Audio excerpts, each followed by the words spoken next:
Good afternoon, friends. Welcome to another episode of Apollo Facebook Live.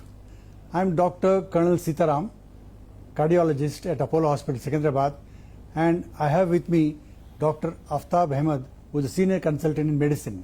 Today, we have got a very interesting topic to discuss, and that is diabetes and pregnancy. Good evening, Aftab. And every time I see in the outpatient department, so many patients are diabetic. What is actually the incidence of diabetes in our country, and is it really increasing or the same? Yes, sir. So diabetes is one of the most common hormonal disease that we can come across in the world. In India, we have around 77 million diabetics, and diabetes is fast becoming, our country itself is becoming the diabetic capital of the world, and it is likely to overtake China very soon. And usually we have two types of diabetes, the type 1 and type 2 diabetes. And type 1 diabetes, which usually occurs in the childhood, is less common, constitutes around 5 to 6%, but it's the type 2 diabetes which commonly seen in the adult, which constitutes about 95% of the cases. And that is a very common entity in our country as well. And there is a special type of diabetes, which is a distinct entity, which occurs during pregnancy, which is diabetes in pregnancy. We also call it as gestational diabetes. Yeah, that's we keep hearing this term. Is it safe for a diabetic woman to go for marriage and pregnancy? How severe are the complications?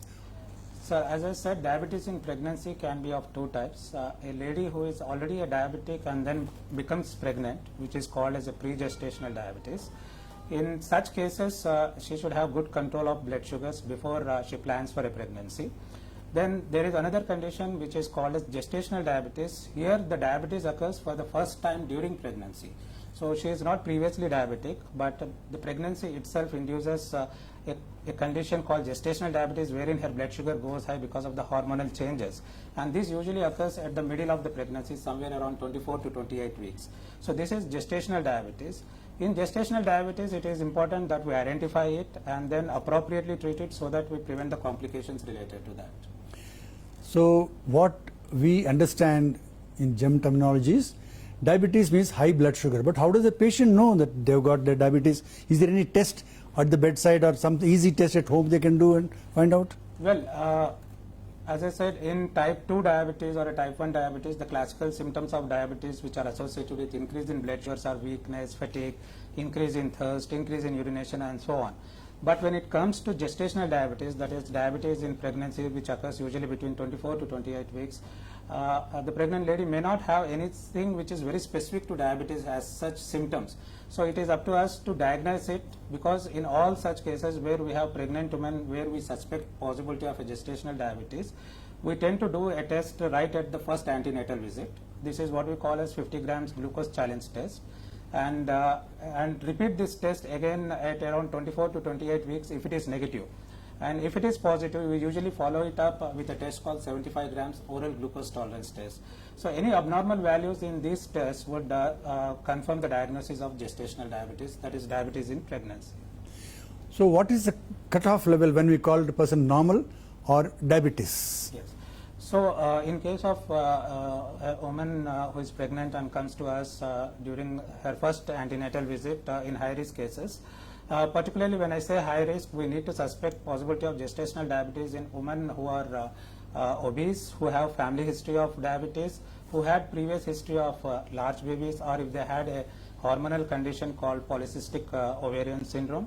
In all such cases, even at the first antenatal visit, we do a test called 50 grams oral glucose challenge test, wherein we dissolve 50 grams of glucose in a glass of water and then check the plasma glucose level at the end of 1 hour. If it is more than 130 to 140 milligrams, then we suspect that she might be having gestational diabetes, and then we follow it up with another test called 75 grams oral glucose tolerance test. In 75 grams oral glucose tolerance test, it is a little bit elaborate test. The woman has to be fasting overnight for 8 to 14 hours, not more than 14 hours, at least for 8 to 14 hours. And then in the morning, in the fasting stage, we take a plasma sample, then give her 75 grams of glucose mixed with glass of water, and then check the sugar at 1 hour and 2 hours. If the fasting plasma glucose is more than 92, and then at 1 hour after 75 grams of glucose, if it is more than 180, and at 2 hours if it is more than 153, then these values are considered as abnormal. So presence of at least 2 abnormal values will make us suspect or confirm that this lady might be having gestational diabetes. So these are the tests which are commonly employed for diagnosis of gestational diabetes. So from what I understand from your description is that a person who is diabetic already or has got a hidden diabetes, she will become manifest when they are diabetic. So that occurs in early part of pregnancy. And a person who's got this special entity we call gestational diabetes, they are detected only towards the last 3 months of pregnancy. Am I correct? Yes. So how frequently does this occur in pregnant women? Gestational diabetes. Yes. Now let us concentrate so on that. when we come to gestational diabetes, which is diabetes which is specific to the pregnancy, which usually develops somewhere around 24 to 28 weeks of the pregnancy, and it is likely to occur because of the hormonal changes. As the placenta grows in size, it produces certain hormones called human placental lactogen, then progesterone, cortisol, and a little bit of estradiol, all of which will impair the action of the insulin, which is important for glucose uptake by the cells. As a result of which, the plasma glucose level goes high, and the lady manifests diabetes. So this usually happens around 24 to 28 weeks. This gestational diabetes prevalence, if we come to it, in worldwide it is around 10%. That means 1 in every 10 pregnancy we find a gestational diabetes. In India, it is around 15%. So almost around 14 to 15% is the prevalence of gestational diabetes in India, much higher than what we see in the rest of the world. So what I understand is that normally diabetes means insulin deficiency from the pancreas, that's what we understand. But you were just mentioning in gestational diabetes the insulin may be normal, but there's something blocking the action of insulin, and that is something being produced by the placenta. Am I correct? Yes. Now why does it occur such a late time in pregnancy? So there are 2 very important hormones which actually are increased during pregnancy. One is called as human chorionic gonadotropin, which is important for maintenance of the pregnancy. It rises much early in the pregnancy, and in fact that is tested in the urine and the blood for confirmation of the diagnosis of pregnancy. At a later stage, the syncytial trophoblasts, which are a part of the placenta, also produce a hormone called human placental lactogen, which is basically it helps the metabolism of the mother and helps to facilitate the energy supply to the fetus. So this hormone it begins to rise more during the later stages of the pregnancy, so usually around 24 to 28 weeks. With the rise of this hormone, it has what is called as a counter insulin effect. That means it interferes with the action of the insulin and produces a condition called as insulin resistance. As a result of which the glucose is ineffectively taken up by the cells, and then the blood sugar begins to rise. And most of these women who develop gestational diabetes after delivery, with the normalization of the hormonal levels, many of them will have normalization of their blood sugars also. Okay. So they can revert back to normal in many of the cases. But these women who have gestational diabetes are at relatively higher risk of developing gestational diabetes in their next pregnancy, and also presence of type 2 diabetes at a later stage in their life. So I think towards the late stage of pregnancy, the placenta also increases in size. Yes. And produces those toxic hormones which are opposing the insulin. That's why it occurs. Yes. So who are the people at risk? Can you make out these are the people who are likely to get gestational diabetes? So there are certain risk factors for development of gestational diabetes which are defined in various studies. One is increasing maternal age. A woman who becomes pregnant at around 25 years or above 25 years of age runs a slightly higher risk of developing gestational diabetes as compared to an younger woman. Then multiparity, that means if the number of pregnancies are more, at the later pregnancies the chances of gestational diabetes is more. Then obesity, if the pregnant woman is obese at the time of pregnancy, if the body mass index is more than 30, then the chances of gestational diabetes are high. Also the family history of diabetes, if the parents or siblings are having diabetes, the chances are high. Then there is a hormonal condition called polycystic ovarian syndrome. So women who have polycystic ovarian syndrome, when they become pregnant, they also run higher chances of developing gestational diabetes. Very interesting that you can actually forecast that such people can get gestational diabetes. And I suppose one should start taking important measures to reduce the body weight. Yes. And also have a checkup frequently, and that's how we should do. So once you diagnose a gestational diabetes, how else do you proceed? Is there any way to confirm apart from what just mentioned, blood sugar? Yeah, so normal conventional way is in all women who become pregnant, the usual antenatal visit could be around 6 weeks or 8 weeks. So if a woman has these risk factors which I have told just now, if she is obese or having family history or PCOD or the age is high, so in all such cases, right at the first antenatal visit, we can go for a 50 grams random glucose challenge test. In others who do not have these risk factors, we can usually do it at 24 to 28 weeks. But now with India having so much of prevalence of gestational diabetes of almost 15%, we are trying to screen these women who are diabetic, women who are pregnant right at the beginning of their antenatal visits. Right at the beginning itself, we should start screening them, because we should not miss either the gestational diabetes or a previously undiagnosed diabetes which may actually manifest in the early pregnancy. Right. Do you think this condition of gestational diabetes has got an adverse effect on the fetus also? Do you think any complications can occur for the mother and the baby? Yes, so gestational diabetes is not an innocuous condition. It can cause problems if we are not diagnosing it at right time and not taking proper treatment. So the problems associated with gestational diabetes can be related to the mother, to the pregnant woman, and also to the fetus, the baby which is growing inside the mother. So when it comes to the maternal complications which can be seen in the pregnant woman with gestational diabetes, we have certain conditions which are seen more frequently in women with gestational diabetes. One is preeclampsia, which is a condition where the blood pressure of the lady goes high and then she begins to secrete urine protein, and sometimes it can lead to some complications which can manifest as eclampsia with the development of seizures, which can be a life-threatening condition.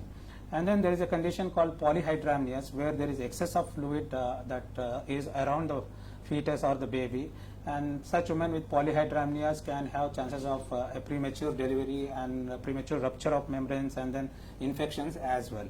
Apart from that, women with gestational diabetes or when they go into labor, they can have difficulties during delivery time because of the large babies. So there can be a prolonged labor, there can be an obstructed labor.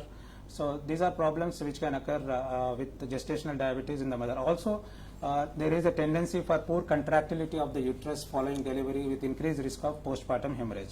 So these problems can be seen in a woman with gestational diabetes, but with in the present times with proper diagnosis and good efficient treatment, these complications are not frequently seen. They are very uncommon nowadays. Now when it comes to the fetal complications or problems which are seen in the babies of the gestational diabetic mothers, one is there can be a preterm delivery. Early delivery can occur in these babies, and then stillbirth. So it is said that stillbirth is relatively in higher incidence in women with gestational diabetes. And then during delivery, there would be a problem called difficulty in labor. That happens because the babies of gestational diabetic mothers usually are oversized babies. This is a condition which is called as macrosomia. And the macrosomia occurs because the mother has high amount of glucose in her blood, and this glucose get transferred through the placenta to the baby, and the baby overutilizes this glucose and converts it into the fat. So the size of the babies become larger. So they are large size babies. The weight of such babies can be more than 4 kgs. So when this is a condition which is called as macrosomia, and babies who are oversized and who are macrosomic will have difficulty in delivery, and they are likely to sustain birth injuries. There may be difficulty in delivery of the shoulder, there can be injury to the brachial plexus, so they have what are called as birth injuries. So in many cases they would actually require cesarean section for delivery. So when the size of the baby is very large and we anticipate possibility of a difficult labor, the doctor might actually opt for cesarean section in such cases. Apart from that, the babies born to mothers gestational diabetes can have some metabolic problems as such.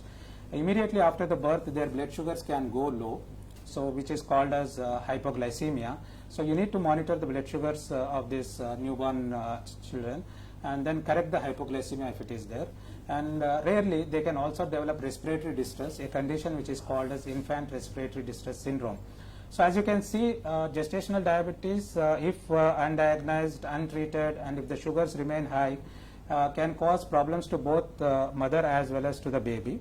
But in the modern times, with good screening methods that we have and good treatment that is available nowadays, these problems are very uncommonly seen in the present day practice. There are so many birth defects. We see cleft palate and cleft lip. You think any of these can be related to? Yes, sir. So when it comes to congenital malformations and diabetes and pregnancy, in pre-gestational diabetes, those who are already diabetic and then become pregnant, if their blood sugars are not well controlled, and that is known by a test called HbA1c, and the HbA1c levels are high. So in this pre-gestational diabetic woman, if they become pregnant and the sugars are not controlled, the congenital malformations are more. So the common congenital malformations that are likely in these people are those which are called as neural tube defects, something like spina bifida, sacral agenesis. These are the conditions which can occur. Apart from that, the cardiovascular anomalies affecting the heart are also not uncommon. But when it comes to gestational diabetes, as I said, gestational diabetes is usually common after 24 to 28 weeks of the pregnancy. That means it occurs after the embryogenesis. So gestational diabetes as such may not be associated with the risk of congenital malformations. But a pre-gestational diabetic, definitely we have to monitor the woman for possibility of any complications. Very interesting that the pre-gestational is associated with birth defects, and the gestational only large babies as well as mothers. Birth injuries are more common because of difficult delivery. So among the various ways to diagnose, I think one of the things is progressive weight recording of the mother. And the mother's weight is going up as per the expected level, then the mother is safe. If the weight gain is too much, then we suspect a large baby and also a gestational diabetes. Whereas if the weight gain is poor, we suspect intrauterine fetal growth problems. So it's very interesting that these are the small things to diagnose. But apart from that, the lab tests, we can only urine test and the blood sugar test. Am I correct? Yes. So having diagnosed a gestational diabetes at the 21st or 22nd week, how will you proceed in management in the case in the hospital? Or should be in the hospital at all? No, not at all. Not at all. Gestational diabetes, as I said, can easily be managed by any physician, diabetologist, endocrinologist. And the most important thing that we should tell a woman who develops gestational diabetes is to reassure her that it's not a very serious problem. At the same time, it should not be ignored, and it has proper treatment, which should include three most important things. One is the diet, and then the second is moderate exercise, and then the medication. So elaborating on these three aspects, when it comes to diet, we call this as medical nutritional therapy. We have to make sure that the pregnant woman receives adequate calories which are necessary for her pregnancy and also optimum nutrients. At the same time, her sugar should not go high. So the diet should be very controlled, balanced diet containing adequate carbohydrates, proteins and fats. Usually we prefer to give complex carbohydrates like whole grains so that they feel full and they don't feel hungry, and then usually avoid these concentrated sugars, saturated fats. Ask them to take a lot of fruits and fresh leafy vegetables, a lot of nuts, legumes, beans and seeds, and with this monitor their sugars regularly. Apart from that, when it comes to exercise, usually modest exercise as based on the condition of the pregnant lady, as advised by the doctor who is seeing her, depending on the conditions that she has. They can be physically active until the late times of the pregnancy.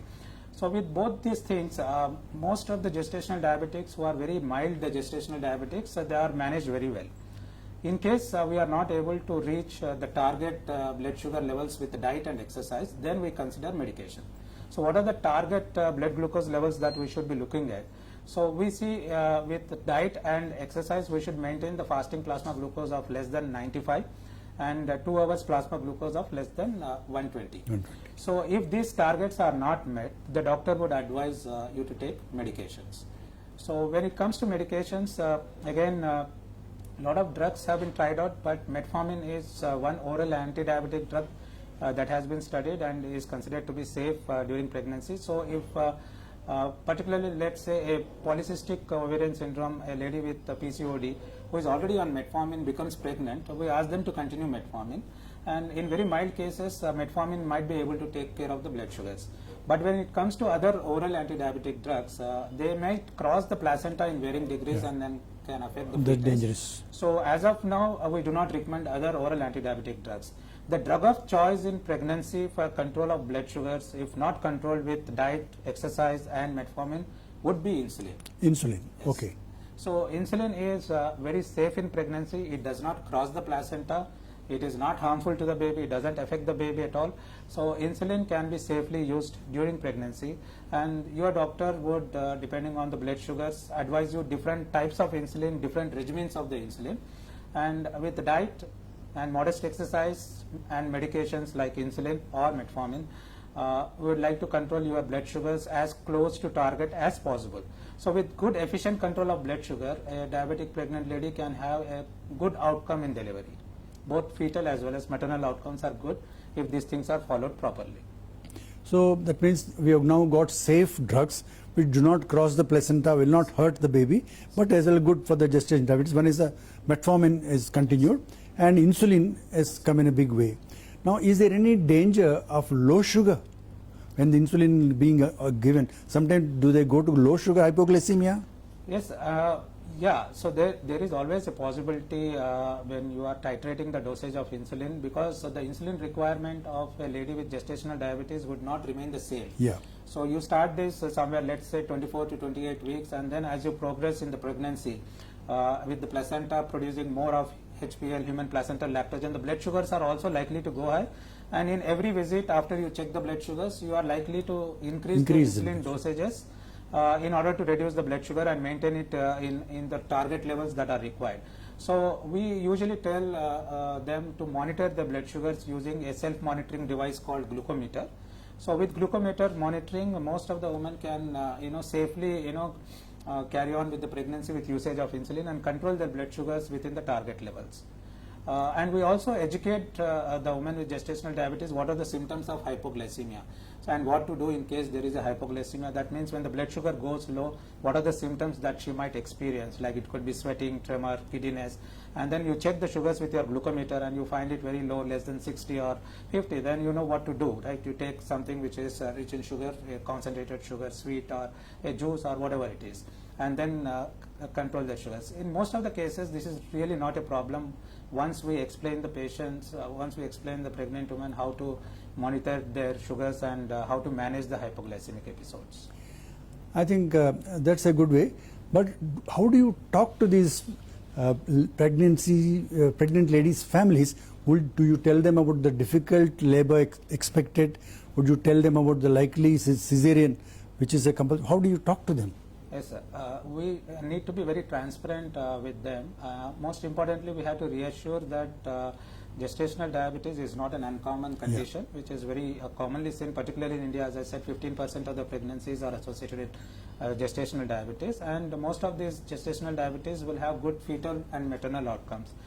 We don't go too much in detail about explaining all the complications related to gestational diabetes, but we do have to tell them that gestational diabetic women can have the large size babies if the sugars are not well controlled, and there may be difficulties in deliveries or prolonged labor or obstructed labor, and definitely a cesarean section is not the norm in gestational diabetes. It doesn't mean that if you have gestational diabetes that you will have to undergo cesarean for delivery. You can usually go with normal deliveries as long as the mother is not having any health problems, any complications related to diabetes or pregnancy, and as long as the blood sugars are very well maintained, and as long as the size of the baby is not very large, you can go with a trial of vaginal delivery. Only at the time of delivery or during the time of labor, if there are certain problems, like if there is a prolonged labor, or if there is an obstructed labor, or if there is a fetal distress due to any reason, then there is usually a low threshold to opt for a cesarean section. So it's not that if you are having a gestational diabetes, invariably you have to go with a cesarean section. You can go with a vaginal delivery as long as you do not have any other health problems, your sugars are well maintained, and the size of the baby is also not large. You can opt for a vaginal delivery, but there might be a low threshold for a cesarean section in case of any fetal distress. Fetal distress is the most important word. Fine. I think now the delivery is hopefully is over. Now, how will you follow up the patient with a large baby and the post-operative management, and how will you counsel her regarding home treatment? Yeah. So all women with gestational diabetes should have a safe institutional delivery where you have the provisions for proper care of both mother as well as the baby. A pediatrician would look into the baby as soon as he or she is born. They look into the blood sugars, they look into the cardiorespiratory status, and then they take care of the baby. With regard to the mothers, as I said, with regard to the sugars, most of the women with gestational diabetes will have normalization of their sugars after the delivery as the hormone levels fall down, and they may not require insulin post-delivery. And these women, however, should be followed up. The way to follow up women who had gestational diabetes after delivery is, at the end of 6 weeks, we have to do a 75 grams oral glucose tolerance test. And then based on that test, we define these women as having normal blood sugars or pre-diabetic range or diabetic range. So, and then accordingly we advise them whether they have to take care of their diet, exercise, and maintain their weights in a proper range. And thereafter, once in a year at least, they should undergo the 75 grams oral glucose tolerance test. The reason for this is many of the women who have gestational diabetes can have the future diabetes coming up at later stages of their life. So you have to monitor them throughout at least once in a year. Women who had gestational diabetes should check their blood sugars to rule out possibility of any new onset of diabetes at a later stage. I think we have covered most of the aspects of the management initial stages in the hospital as well as post delivery instructions. And in case of any questions, I think we are ready to receive any questions from the audience. Anyone is coming up, either immediately or later on also, do write to us and we'll talk more about gestational diabetes whenever there is a chance. But meanwhile, we should tell all the women that don't be placid about having a large baby. It's not a sure sign of happiness. Sometimes lurking behind is a glucose metabolism which is abnormal. Thank you so much, and thank you, Dr. Ahmed, for talking such a nicely about the entire process of gestational diabetes. Thank you, the audience, and have a good day. Thank you, sir.